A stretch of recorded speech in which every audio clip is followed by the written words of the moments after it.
ዲያብሎስ ራሱ ክፉ ነገርን ያመጣና እግዚአብሔር ቸር ከሆነ ክፉ ነገር ለምን አመጣብህ ብሎ ደግሞ ይጠይቀናል።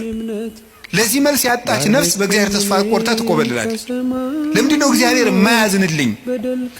አንዳንድ ጊዜ ደግሞ እንደውም በተለይ ያሁኑ ትውልድ ምን ብሎ ሊጠይቅ ይችላል? ቆይ እግዚአብሔር በእኔ ስቃይ ደስ ይለዋል? እግዚአብሔር በእኔ ስቃይ ደስ ይለዋል ወይ? ለምንድን ነው እኛ ስንሰቃይ ዝም የሚለው የሚል ጥያቄ ነው።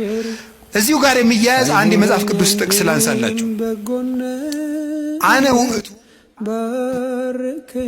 ጠርኩ ብርሃነ ወገበርኩ ጽልመተ፣ ብርሃንን የፈጠርኩ እኔ ነኝ፣ ጨለማንም የሰራሁ እኔ ነኝ። አመጽ ሰላመ እፈጥር ሰላመ ወእገብር እኪተ፣ ሰላምንም አመጣለሁ ክፋትንም እፈጥራለሁ።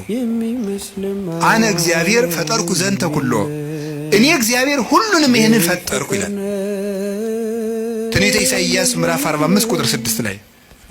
እኔ እግዚአብሔር ሰላምን አመጣለሁ ክፋትን እፈጥራለሁ፣ ብርሃንንም ፈጥሬያለሁ ጨለማንም ፈጥሬያለሁ ይላል።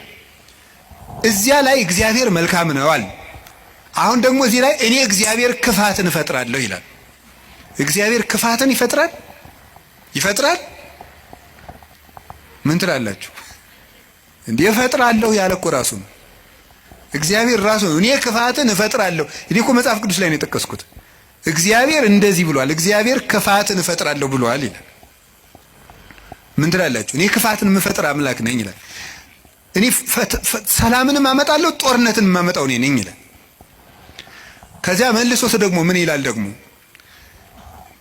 መልእክተ ያዕቆብ ምዕራፍ 1 ቁጥር 3 ላይ እያሜክር እግዚአብሔር በእኩይ ይላል። እግዚአብሔር በክፉ ማንንም አይፈትንም ይላል። እንዴት ያለ ነገር ነው! እግዚአብሔር በክፉ ማንንም አይፈትንም። ኢሳይያስ ላይ ደግሞ እኔ እግዚአብሔር ክፋትን እፈጥራለሁ። አልተጋጨም? ተጋጭቷል? አልተጋጨም። አነስታሴዎስ የሚባል ሊቅ ምን ብሎ ይናገራል? መጽሐፍ ቅዱስ ተጣልቶ አያውቅም። መጽሐፍ ቅዱስ የተጣላ መስሎ የሚታየን እኛ ከመጽሐፍ ቅዱስ ጋር ስለተጣላን ነው ይላል። አንተ ከመጽሐፍ ጋር ስትታረቅ መጻሕፍት ተጣልተው አያውቁም ብሎ ይናገራል። ስለዚህ እግዚአብሔር መልካም ነው። እስቲ እግዚአብሔር መልካም ነው በሉ። እግዚአብሔር ቸር ነው በሉ። ሰው ሁሉ እንዲድን ይፈልጋል፣ ይረዳናልም።